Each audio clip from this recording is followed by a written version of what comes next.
డివి రంగాచార్యులు గారు మహానుభావుడు, జాతీయ స్థాయిలో ఉత్తమ ఉపాధ్యాయుడిగా మరి బిరుదును పొందినవాడు. ఆయన రచించిన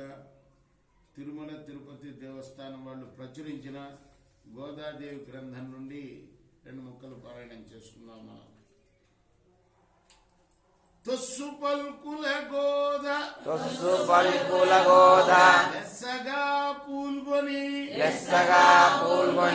ప్రకటించు తన భక్తి భగవంతు మీద చిన్నారి గోదకు చలగి వినిపించు విష్ణు గాథల నెల్ల విష్ణు చిత్తుండు మనజాక్షు గాథలను వర్ణించి చెప్ప మనజాక్షి మదిలోన వాసించే భక్తి విష్ణు లీలాశ్రవణ విభవ యోగమున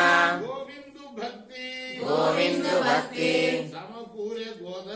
సమకూరె గోదకును వేదాంత వేద్యుడౌ విష్ణు సత్కథలు వేద సారము తెలిపే విప్రుండు సుతకు శరణం రసనగిరితటే సుప్తముగ్ధోద్య కృష్ణం పారాద్యం సంసిద్ధమధ్యాపయంతి అష్టాయాం సృజనికలితం యా బలాకృత్య భుంక్తే గోదా తస్సై నమైదమిదం భూయేవాస్తు భూయః